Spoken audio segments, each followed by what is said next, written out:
أعوذ بالله من الشيطان الرجيم بسم الله الرحمن الرحيم الحمد لله رب العالمين والصلاة والسلام على رسول الكريم وعلى آله وأصحابه من سنة بسنة من يوم الدين. أما بعد, my dear sisters in Islam, Assalamu alaikum wa rahmatullahi wa barakatuh. And tonight, inshallah, we'll be doing the Juz 22 summary, inshallah. Juz 22 comprises mainly of Surah Ahzab, and then Surah Saba, and then Surah Fatir. These three main surahs are in this Juz. Surah Ahzab, as we mentioned last night, it's the word Ahzab is a plural of Hizb. Hizb means a group or sect. So Ahzab refers to the battle that the different groups from the Quraysh, the Meccans, and the tribes and the Qabail that came, and they lay a siege in Medina. So it refers to that. A lot of the ayahs in the surah have been revealed regarding the battle of Ahzab, or also known as battle of Khandaq, because there was a trench that was dug up to protect Medina against the siege of the people. And in this surah, Allah subhanahu wa ta'ala mentions a lot of social values, a lot of manners and etiquettes, a lot of family values. In this surah also, Allah mentions about the hijab and especially jilbab concept for women in protecting their zina, their beauty. And so Allah subhanahu wa ta'ala mentions also about adopted son and adopted child, issues of that, then mentions about also in this surah about the marriage of Zayd bin Harith and with Zainab bin Jash, and then how they were divorced, and then Allah subhanahu wa ta'ala married Rasulullah. Allah says, وَزَوَّجْنَاكَهَا, we married her to you directly. So that is also mentioned here. And the main issue that Allah wants to show in this story is that adopted sons are not like the blood biological sons. Allah says in the beginning of the surah, "Ud'uhum li'abaihim," call them with their fathers' names, because their fathers are the real biological fathers, so their name should be there. The tradition in the Arab culture was before in Jahiliyyah is that an adopted son will become like a blood son, like a own son. He would even inherit from the miras, from the inheritance. And the wife of the adopted son would be haram, forbidden in marriage to the father-in-law, because he is just like a regular son. So in order to break this myth, in order to break this misconception that people had in Jahiliyyah days, Allah revealed in the surah that, you, O Muhammad sallam, can marry Zainab bin Jash, who is the divorcee of Zayd bin Harith, who is the adopted son of Rasul sallam, so that people can break this barrier, this taboo, that the daughter-in-law of a adopted son is not exactly like the daughter-in-law of a blood son. Obviously, we know that ayah passed by before, that the daughter-in-law from a blood son is forbidden in marriage, forever. So Allah subhanahu wa ta'ala, reminds that, and also Allah tackles the issue of dhihar. Dhihar was that the Arabs, the husbands would say to their wife that you are like the back of my mother, or you look like my mother, similarity. And then the nikah would break, the marriage will break because of that one's utterance and saying from the husband. And therefore, in this surah, Allah tackled that issue also, that, that is a Jahiliyyah concept and custom. It has no basis in Islam, in the Sharia, and the Deen, because just by calling your wife, you're like my mother, does not break the nikah. But yes, it is told to people that they should restrain and refrain from doing that. Allah subhanahu wa ta'ala also mentions, some social values, especially about the house of Rasulullah, the family of Rasulullah, and the wives. Allah subhanahu wa ta'ala says that the wives of the Rasulullah are like the mother of the believers, meaning they are on a very high level of respect and honor and dignity. And the other thing Allah says in the surah is that that do not marry the wives of the Rasulullah ever, abadan. Even after the death of Rasulullah, the wives are forbidden in marriage. They will remain widows till their death on earth. And therefore, that rule came in this Surah Ahzab, so that the people, the Sahaba or the Muslims, cannot think of marrying the wives of Rasulullah. And then Allah also mentions some ayat of Surah Ahzab about how that He sent angels to help and assist the Muslims in the fighting against the Ahzab, against the groups and sects that had come. And Allah also mentions the betrayal and the treachery by the Jews of Banu Qurayza and the Munafiqeen, how they betrayed the trust of Rasulullah and the Muslim armies, and they flee away from the battlefield and they went back. And also their betrayal in terms of conniving with the Quraysh, with the enemies from the back door, which betrayed their oath. And Allah then mentions about that, how Rasulullah also then pursued them, the Jews, into their fortresses and houses and their area to fight them because of their betrayal of the trust for the Muslims that they had signed in contract and oath. And Allah subhanahu wa ta'ala also mentions in verse number 35 in Surah Ahzab about the beautiful qualities of believing men and women. This ayah was revealed because many Muslim women had come and complained to Rasulullah that, everything in the Quran is for men. What is there for us, Ya Rasulullah, the woman? So Allah subhanahu wa ta'ala revealed this ayah, إِنَّ الْمُسْلِمِينَ وَالْمُسْلِمَاتِ وَالْمُؤْمِنِينَ وَالْمُؤْمِنَاتِ وَالْقَانِتِينَ وَالْقَانِتَاتِ وَالصَّابِرِينَ وَالصَّابِرَاتِ. And the whole different qualities Allah is mentioning, that those believing men and women and the surrendering men and women and the devoting men and women and the fasting men and women and the patient men and women and the donating sadaqah men and women. Each time it says mu'minin, mu'minat, sadiqeen, sadiqat, sabirin, sabirat, qanitin, qanitat. A rhythmic ayah, very beautiful, serene ayah that defines that Allah is saying, look, for me, men and women are equal, and the ajr reward for both are equal. Not one gets more than the other. And that ayah reminds them. And then Allah subhanahu wa ta'ala, tells Rasulullah that tell your wives that if they want the dunya, if they want the glittering glamour of the dunya, then tell them to come and you release them, give them divorce and talaq, and then they are free to go and marry anyone they want to. And then Allah mentions to the wives of the Prophet here in this surah that lastunna kahadin nisa'il alamin. You are not like the average regular woman out there. You are a very honorable lady. Remember, you are like the mother of the believers. You are on a very high pedestal of respect and honor and dignity. So watch your conduct, watch your behavior, your character, and if you want Allah and His Messenger, then be from those who are devoutly, worshipping and praying to Allah and doing zikr, and stay, at home. وَلَا تَبَرُّجْنَ تَبَرُّجَ الْجَاهِلِيَّةِ, and do not do the exposure or the, of the days of ignorance like you would do in the past, coming out of the house and showing off the glitter and glamour, because you are a very noble and high standard ladies. Walaikum assalam wa rahmatullah.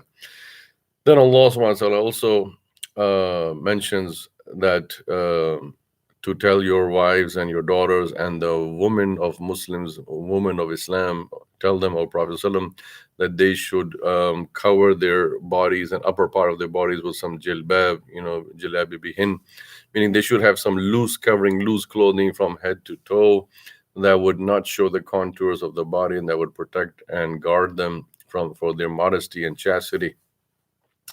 So the ayat of burqa are mentioned in this ayah, and then the ayat of hijab are mentioned in Surah Nur that we covered already in Surah 24. Then Allah subhanahu wa ta'ala, and then the rest of the juz is all of Surah Saba. Surah Saba, the whole surah is in this juz number 22. Surah Saba, as we know, the word Saba is the Sheba area, the queendom of Bilqis, where she lived. A brief mention of that was already mentioned in Surah Naml, in Surah 27, how she interacted with the King Solomon and her arsh and her throne coming all the way there, and all of that was mentioned. Here in this whole surah is dedicated that Allah is showing that we gave her in her queendom, gardens full of fruits and crops both on the right and left, but they did not thank Allah subhanahu wa ta'ala. They were worshipping the sun and all that, and then Allah destroyed all of that. And then the other thing that they interacted with Sulaiman alayhi salam and the king. Allah also mentions about Dawood alayhi salam and the miracles of Dawood alayhi salam in this surah. Allah gave, one of the miracles, He gave him the beautiful voice that the mountains and the trees and the winds would be swaying with the recitation of Zabur. Dawood alayhi salam recited Zabur, the Psalms, the holy book given to him by Allah subhanahu wa ta'ala.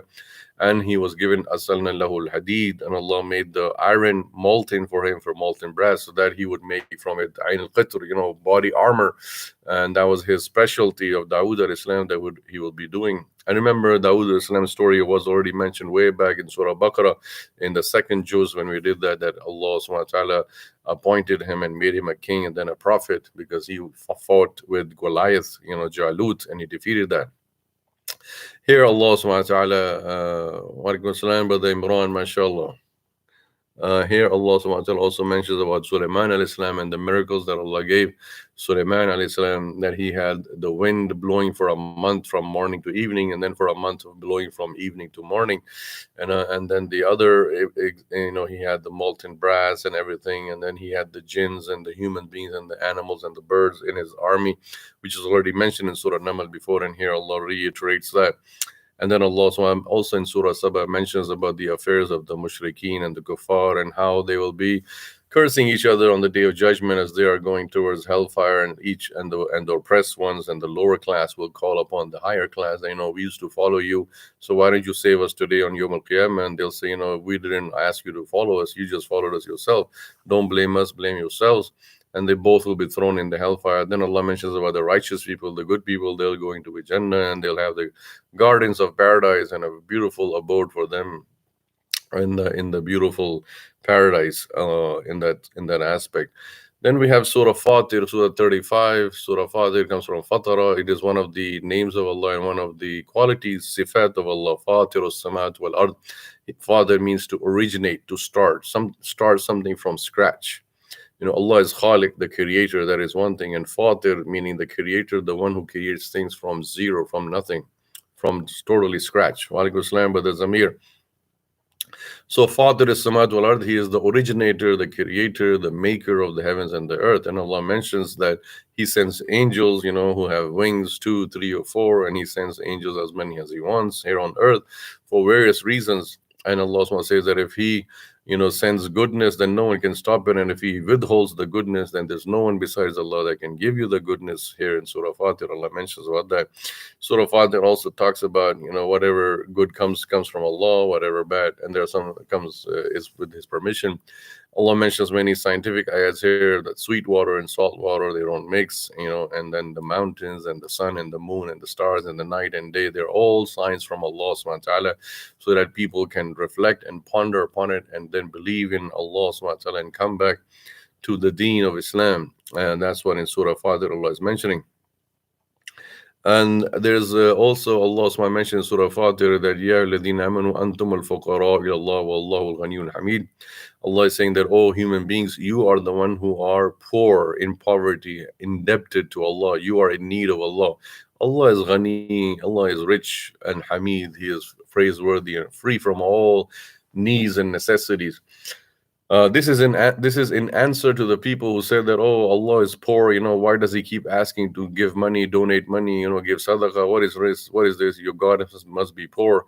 So they were saying that, the Meccans, and so Allah responded to them, refuted them, that look, people, human beings, you are in need of Allah. Allah doesn't need you, and Allah doesn't need your money. He's only asking you to donate so that he can give you more in return and give you more barakah. So that's why Allah gives this ayah that Antumul fuqara ila Allah, you are the fuqara, you are the poor and needy and in poverty to Allah. Wallahu al-ghaniyyun hamid, Allah is free from any deficiency, free from any wants. Then Allah subhanahu wa ta'ala tells in Surah Fatir, ثُمَّ أَوْرَثْنَا الْكِتَابَ الَّذِينَ اصْطَفَيْنَا مِنْ عِبَادِنَا. Then we gave this book as an inheritance to the people from our slaves, meaning the believers from amongst the human beings. فَمِنْهُمْ ظَالِمٌ لِنَفْسِهِ. There are three categories of people that Allah describes. There are three types of slaves of Allah subhanahu wa ta'ala. And so the first one is فَمِنْهُمْ ظَالِمٌ لِنَفْسِهِ. The first one is the one who is ظَالِم لِنَفْسِهِ, who is oppressive to themselves. They oppress themselves from going to Jannah by disobeying Allah subhanahu wa ta'ala. Every time we disobey Allah subhanahu wa ta'ala, we are hurting and harming ourselves by depriving ourselves from going to Jannah. The second one, muqtasid, Allah says the second category, second type of people amongst those who have received the Quran and who are chosen by Allah. Allah says we chose these people to receive the Quran, and amongst the people who receive the Quran, there are three types. One is zalim li nafsi. First one is who is oppressive to themselves by not following the orders of Quran. Second one is muqtasid, moderate, they follow the Quran, they also disobey. And then the third one, sabiqun bil khairat, the third category, third type of category of people amongst the chosen people of Allah who are receiving the Quran are the third category, which is the best category, the first and foremost, that Allah is saying, Sabiqun bil khairat. They are always racing to do good deeds. They're always competing and racing and in competition with each other in doing more and more for akhirah. Sabiq from sabaqa means to proceed, and from that also the word musabaqa, competition, comes, meaning Allah subhanahu wa ta'ala is saying that you should compete with one another in accumulating your akhirah. You should compete with one another, not for dunya, not for accumulation of dunya, but for the accumulation of akhirah. You should have a race and competition with each other, that who will get to Jannah faster, who will build a house bigger in Jannah. In other words, Allah is, again, like I said last night, Allah is aligning our vision, aligning our focus in towards akhirah. Because if we have positive alignment, if we have positive fixation on our akhirah, on Jannah, then we will do the a'mal of Jannah here in dunya. If we have negative alignment and misalignment or negative polarity, then obviously we will not be doing the work of those people who will get to Jannah. So that is why these ayat focus the insan, put them on a track towards Jannah. May Allah subhanahu wa ta'ala make all of us from the people of Jannah. And may Allah give all of us tawfiq to do the righteous good deeds. May Allah give us tawfiq to compete with one another, so that we can go towards the Jannah of Allah subhanahu wa ta'ala. And then after Surah Fatir, there are a few ayats of Surah Yasin that are mentioned in this juz number 22. And then juz 23 starts within Surah Yasin. As you know, Yasin is like the heart of the Quran, the dil of the Quran, as Rasul Sallallahu informed us. And the word Yasin means insanin, meaning the younger, referring to Rasulullah Sallallahu, that Yasin, إِنَّكَ لَمِنَ الْمُرْسَلِينَ, verily you are from the Prophet, from the messengers. And Allah mentions in the beginning of the surah, وَجَعَلْنَا مِن بَيْنِ أَيْدِيهِمْ سَدًّا وَمِنْ خَلْفِهِمْ سَدًّا فَأَغْشَيْنَاهُمْ فَهُمْ لَا يُبْصِرُونَ. These are the verses that he said, Rasulullah during the time of Hijrah, when he was coming out of his house, and you had 15 soldiers of Quraysh from different tribes who were ready to kill him, but they could not see him because Rasulullah blew in the air a little dust, and recited these words, وَجَعَلْنَا مِن بَيْنِ أَيْدِيهِمْ سَدًّا وَمِنْ خَلْفِهِمْ سَدًّا فَأَغْشَيْنَاهُمْ فَهُمْ لَا يُبْصِرُونَ. They could not see Rasulullah. He walked right in front of them. He walked right past them. He walked, and they could not even see him or sense him or feel him during the night of Hijrah. And that is what is this, that is the ayah that is mentioned in Surah Yasin over here. May Allah subhanahu wa ta'ala give us tawfiq, and inshallah from tomorrow night we'll continue from here in Surah Yasin, and then Safat, and Saad and Zumar, which is part of juz number 23. Wa jazakallahu khair, wa assalamu alaikum wa rahmatullahi wa barakatuh. Inshallah we'll do the Isha Azan, and Tarawih will start shortly in the other transmission.